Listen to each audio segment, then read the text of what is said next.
Today on CityCast Denver.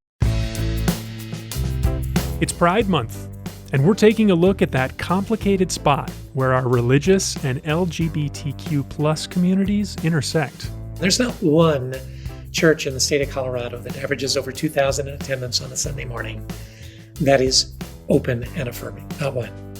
Pastor Paula Stone Williams of Longmont is a member of the transgender community, and she's got a new book out this week about her life pre- and post-transition and what it's taught her about gender. The chapters on gender equity or inequity were the easiest to write because I do have a unique perspective of having lived life in both genders, and the differences are, in fact, massive.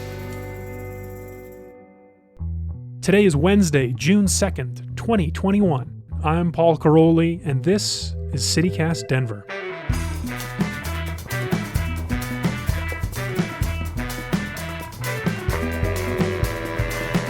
Let's take a look at the news. Looks like the rain is over for a while. Today we're back to sunny skies with a high just shy of 80 degrees. The state of Colorado is slowly lifting more and more COVID restrictions. Yesterday, an order went into effect lifting the cap on indoor gatherings. So if you're looking to have 500 of your closest friends over for brunch, you no longer need to clear it with the state health department. Oh, and speaking of large indoor gatherings, tonight at Ball Arena, we've got Game 2 of the Avalanche's second-round series against the Vegas Golden Knights. These were the two best teams in the league during the regular season, and the Avs won Game 1 in a blowout. So now is definitely the time to tune in and see how the Knights respond. Or should I say, now is the time to spend the first period combing the internet for a usable stream and hope the score isn't too lopsided by the time you can finally watch. Aren't these local TV contracts fun? So for today's story, I want to bring in producer Xandra McMahon to share a little bit about her hometown. Xandra? Yeah, hey, thanks, Paul. So I grew up just 60 miles south in Colorado Springs, which is the second largest city in the state and happens to be a hotspot for conservative evangelical Christianity. I'm talking focus on the family, mega churches like New Life, a church that people would travel to from across the country to see former pastor Ted Haggard speak in the early 2000s. Sure, I've heard that name, yeah. Yeah, and as you can imagine, that would be a complicated place to grow up if you're gay, and I am. So I think that's why when I first heard about a post-evangelical trans pastor in Longmont, I was so drawn to her story. Paula Stone Williams was doing a TED Talk a couple years ago, and I got assigned to do a story on it. I was the CEO of a large religious nonprofit, the host of a national television show. I preached in megachurches. I was a successful, well-educated, white, American male. So what did that feel like? Well, hearing someone from that world, this anti-gay evangelical world, talk about how she risked everything, her family, her career, her reputation, to come out as trans, I think it really spoke to me. Paula's memoir came out yesterday. It's called As a Woman, What I Learned About Power, Sex, and the Patriarchy After I Transitioned. And before her scheduled appearance on Good Morning America this Friday, Xandra caught up with her earlier this week. Hi, Paula. Thanks for joining us on CityCast. It's so good to be with you today. So let's just jump right in. In the book, you describe both Paul and Paula. Can you tell me a little bit about each person? Sure. And actually, I'm kind of glad you asked it that way because no one ever asks it that way. There's actually a chapter in the memoir, Dying Before Dying, where I talk about how much discontinuity there is between my life as Paul and my life as Paula. My son was the first one to indicate that because I said early on, I'm the same person I always was. And he vehemently said, no, you are not. And I realized the longer I live as Paula, that I'm really a very different person.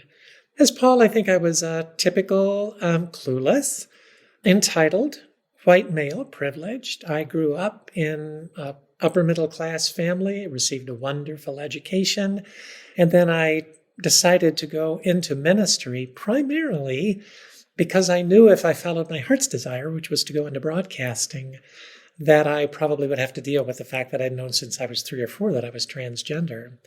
And I was using religion as a way to control that because I knew my evangelical world would reject me if I ever came out. So I chose to go to a Christian college instead, and then seminary, and then rose pretty fast through the ranks of leadership in my denomination, and really had a lot of power in that world. So yeah, that's the world that I crafted for myself until it was no longer tenable. Post-transition has been a markedly different life. Now I am living authentically, and I do believe the call toward authenticity is sacred and holy and for the greater good. Yeah. And after you transitioned, what were some of the major differences you noticed in terms of how men are treated in the world versus how women are treated in the world? The chapters on gender equity or inequity were the easiest to write because I do have the unique perspective of having lived life in both genders, and the differences are, in fact, massive. I noticed it on the first day I ever flew as Paula. I got on the plane and there was stuff in my seat, so I picked it up and put my stuff down. And a guy said, "That's my stuff." And I said, "Well, okay, but it's in my seat. So I'll be happy to hold your stuff for you until you find your seat." He said, "Lady, that is my seat." I said, "Yeah, actually, it's not. It's my seat, 1D, but like I said, I'll be happy to hold your stuff until you find your seat." And he said, "Lady, I don't know what I have to tell you. That is my seat." I said, "Yeah, actually, it's not. It's my seat, 1D." At which point, the guy behind me said, "Lady, would you take your effing argument elsewhere so I can get on the plane?" I was stunned. I'd never been treated like that in my life. Flight attendant takes our boarding passes, says to the guy, "Sir, you're in 1C. She's in 1D. I put his stuff down in 1C. "No, I'm sorry. No, thank you. No, nothing." And of course, it's "Mr. Would you take your effing argument elsewhere?" who's right next to me in 1F. I can tell you exactly what would have happened when I was a guy.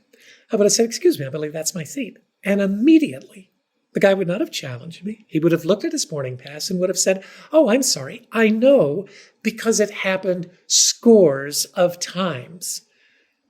So I have something to compare it to. I'm a pastoral counselor. I have a doctorate in psychology, in counseling. I'm a pastor of a church. I've done a lot of things throughout my life, but people just assume I can only be competent at one specific thing. That I run into all the time. So I want to go into more of the religion side. I wonder if you could talk about how your views changed about the LGBTQ community as a whole after you transitioned, especially coming from that very conservative evangelical background.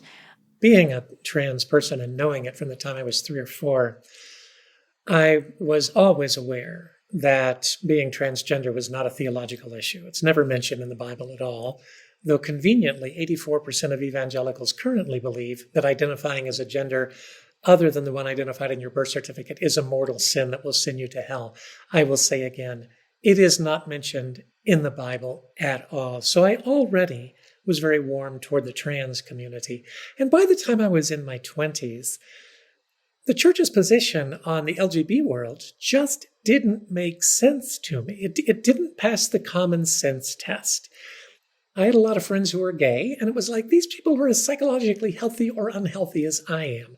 I don't understand why the church would behave that way.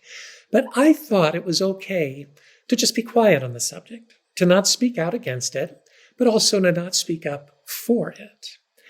And post-transition, I've realized the damage that has done. And now, standing outside of evangelicalism, I find it's really fascinating that the two social issues they've chosen to take a stand on are a woman's right to choose and LGBTQ plus issues. Now, if you are a man and you're in charge of churches and you want to choose some kind of a social issue for which to stand, how convenient would it be to choose something that would cost you absolutely nothing to hold that position? I mean, you don't have a uterus, and only 3% of you are gay, so Yeah, those are two positions we can hold that cost us absolutely nothing. Now, on the other hand, if we chose the positions of, let's say, systemic racism or socioeconomic injustice, now that actually might cost me something personally. And so, no, we're not going to choose those issues. It just seems awfully convenient to me. So I really blew it. And now that I stand outside the evangelical world, I look at that evangelical bubble, which is getting tighter and tighter and tighter. We got to take care of our own. And they've also decided where no natural enemy exists, they'll create one. And right now, it's the LGBTQ plus community, particularly the trans community, that are the enemies they have created. You know, you went on and co-founded this very progressive church in Longmont, Left Hand. And I'm wondering, you know, as we're talking about the evangelical reach and how, especially in Colorado, with Colorado Springs being this kind of evangelical capital, you know, I grew up down there. I grew up right down the road from Focus on the Family and New Life Church. And that made it very hard for me to come out, not until I left Colorado Springs. And I'm just wondering, coming into Colorado's LGBTQ community here, what was your experience? Did it feel very welcoming or was it hard? I mean, I know Longmont is very different from Colorado Springs. And yet Longmont historically has been a more conservative town, the more conservative city in Boulder County, although that has shifted a lot in the 15 years I've been in the state. Certainly the Front Range, and more we're seeing the majority of this state becoming more open. And the truth is, when it comes to the LGBTQ community, and particularly the trans world, Denver's a good place to be. The greater Denver, northern Colorado, and Denver are a very good place to be. The resources here are wonderful. Anschutz and all of the medical care dispensed from there is wonderful for the trans community. At the same time, the largest church in Boulder County, Flatirons Church, is a church that's not supportive of the LGBTQ plus community. And one of the problems with megachurches are not LGBTQ affirming. They won't tell you that because they realize the culture's moved on that issue. And I just wish they'd be clear about it. I wish they'd be honest about it because people go and think they are, and then they want to move into leadership and find out they can't. There's not one church in the state of Colorado that averages over 2,000 in attendance on a Sunday morning that is open and affirming. Not one. Wow. So going back to your book a little bit, how much do you talk about your family and the feelings of your family and also yourself after you transitioned? What was that like? When I was recording my audiobook, every single time I finished a chapter about my family, I just had to sob. When you come out as trans, you explode the family narrative. And it is profoundly difficult for your family. And Kathy and I had like an amazing therapist, marriage therapist. And we were both therapists. And so I just asked him, I said, Mike, how many couples are willing to work this hard? He did not hesitate. He said 1%. And I said, how many couples get this far in working through their stuff? And again, he didn't hesitate. He said 1%. And then he added, which is what makes this so tragic because you're a lesbian and Kathy is not. And I think that was the point that we realized that we both are called to live authentically and that our marriage would not survive. I know we still practice together in RLT pathways. We're still both psychotherapists, but we no longer live together. We're no longer together. And for her and for my son, things are irrevocably changed in ways that are still palpable. You know, I think we thought maybe it'd take 5 years for our family to find a new normal. And we were talking about it, and we said, yeah, we were kind of naive to think it was 5. It's going to be 10. And right now we're 8 in the process. So it still is something that we're dealing with. That sounds unbelievably hard. And that kind of leads me to my last question, which, you know, we're about to head into Pride Month. There's a lot of young people out there who are probably struggling with who they are and, you know, hearing your story and hearing how it's a hard road.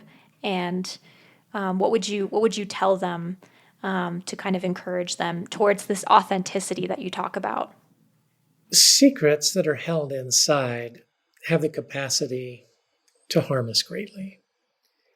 And one of the biggest causes of suicidal ideation among transgender or gender non-binary people is the internalization of transphobia. There are a lot of voices out there saying that we're bad. And I think the most important thing for these people to know is this is who you've been since the moment you were born. There's nothing wrong with you. And find someone to whom you can tell your story who will have a sympathetic ear. And you intuitively know who that is. It may well not be your family. For me, it was a college professor. And that one element, just bringing into the ether the words that I was trans, itself was somewhat healing. Well, Paula, thank you so much. It's my pleasure to be with you.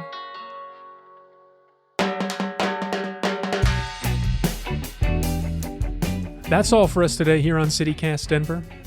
If you enjoyed the show, why not take a minute and tell a friend about us? Rate the show wherever you get your podcasts, and subscribe to our morning newsletter. We'll be back tomorrow morning with more news from around the city. And hey, I hope you have a really good day.